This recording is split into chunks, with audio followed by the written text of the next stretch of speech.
Good morning বন্ধুরা, welcome back to my channel আড্ডা with রূপালী। আশা করি আপনারা সবাই খুব ভালো আছেন, সুস্থ আছেন। আর আমিও ভালো আছি এবং সুস্থ আছি। আর আমি রূপালী ব্রেকফাস্ট তৈরি করতে করতে শুক্রবারের ব্লগটা শুরু করে দিলাম। আর আজকে ব্রেকফাস্টে আছে হচ্ছে রুটি আর বেগুন ভাজা। আসলে বলেন তো কি, যদি আমি ব্যাক ক্যামেরা থেকে ব্লগটা শুরু করে না দিই তাহলে আমার ব্লগটা শুরু করতে অনেকটাই দেরি হয়ে যায়। তার কারণ হচ্ছে সকালে আমি এত ব্যস্ত থাকি যে দম নেওয়ার পর্যন্ত সময় থাকে না। হাজব্যান্ড যাবে স্কুলে, তারপরে আবার আমার নানা ধরনের কাজ থাকে, সেই সমস্ত কাজ করতে হয়। একবার এইদিকে দৌড়ায়, একবার ওইদিকে দৌড়ায়। তো বন্ধুরা, বেগুনটা তো ভাজা হয়ে গেল, এখন ভাজছি হচ্ছে রুটিগুলো।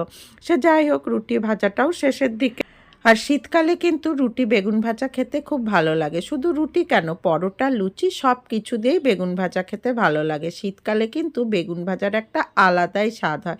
সে যাই হোক, আমার রুটি ভাজাও হয়ে গেল, বেগুন ভাজাও হয়ে গেল। এখন বসিয়ে দিয়েছি হচ্ছে চা। অবশ্য চা করার আগে হাজব্যান্ডকে ব্রেকফাস্টটা দিয়ে দিয়েছি, তার কারণ ওর তাড়া আছে। এখন আমার আর ছেলের জন্য চা বানাচ্ছি, একটু ধীরে সুস্থে খাবো দেখে। আর এই যে চাও প্রায় কমপ্লিট। এখন চাটা সেঁকে নিয়ে একবারে ব্রেকফাস্ট আর চা নিয়ে বসবো। আসলে কি বলুন তো, আজকে না ঘুম থেকে উঠতেও দেরি হয়ে গিয়েছিল, তাই ভাবলাম যে আগে ব্রেকফাস্টটাই সেরে নিই, কারণ আগে যদি চা করতে যাই তাহলে অনেকটাই দেরি হয়ে যাবে। ব্রেকফাস্ট করে এসে ছাদে এসেছিলাম কাপড় মেলতে। কাপড়গুলো অনেক আগে ধুয়ে রেখেছিলাম, কিন্তু ব্যস্ততার কারণে ছাদে আসতেই পারিনি কাপড় মেলার জন্য।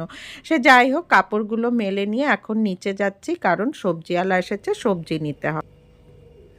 আর আজকের বাজার করেছি হচ্ছে এই যে পালং শাক নিয়েছি, টমেটো নিয়েছি, আর হচ্ছে আলু।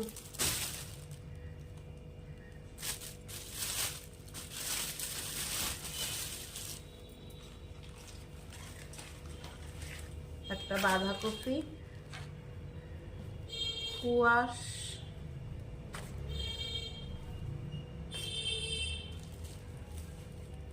বেগুন,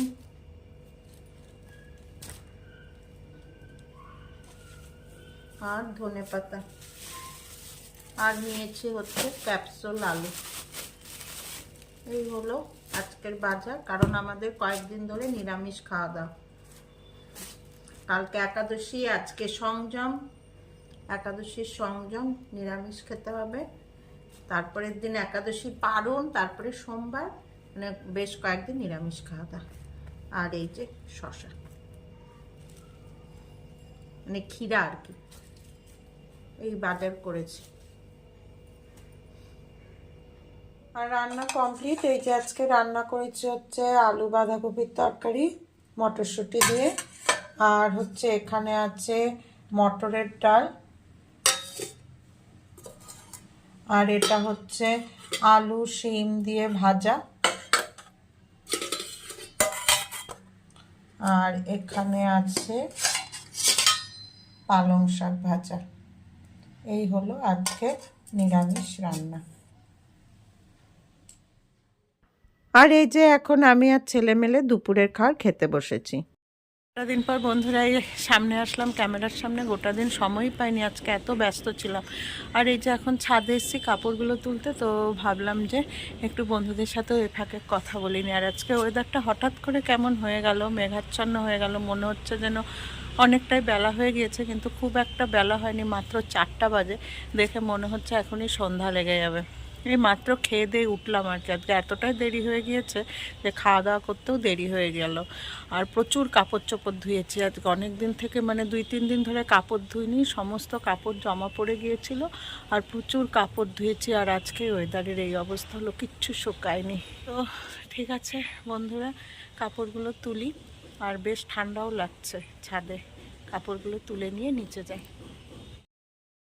আর এই যে দেখুন আজকের ওয়েদারের অবস্থা, একেবারে মেঘাচ্ছন্ন হয়ে আছে। আজকে কাপড় চোপড় কিচ্ছু শুকায়নি, আবার মনে হচ্ছে ঠান্ডাটা পড়েছে। গুড ইভিনিং বন্ধুরা, কফি হাতে নিয়ে সন্ধ্যাবেলায় চলে আসলাম। আর আজকে যা ঠান্ডা ঠান্ডা ওয়েদার, তাতে যদি একটু কফি খাই তাহলে কিন্তু সন্ধ্যাটা বেশ ভালোই জমে যাবে। তো এই যে 3 কাপ কফি করে নিয়েছি 3 জনের জন্য, আর সাথে নিয়েছি কিছু বিস্কুট আর চানাচুর।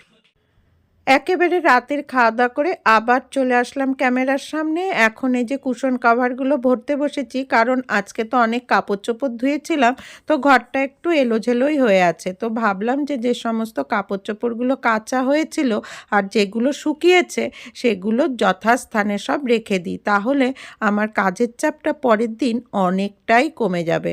তো সেই কাজ নিয়েই বসেছি এখন। আর রাত্রিবেলায় না সব কাজ হয়ে গেলে যখন আমি এই সমস্ত কাজ নিয়ে বসে আমি নিশ্চিন্তে করতে পারি, কারণ আর আমার অন্য দিকের কোনো চাপ থাকে না।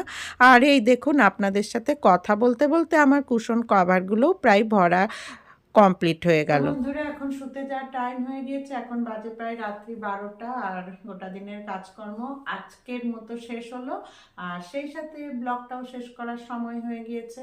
তো বন্ধুরা, আজকের মতো এখানেই বিদায় নিচ্ছি। আশা করি আজকের ব্লগটাও আপনাদের ভালো লাগবে। যদি ভালো লেগে থাকে তো অবশ্যই একটা লাইক করবেন, কমেন্ট করবেন, আর কেমন লাগলো অবশ্যই কিন্তু জানাবেন।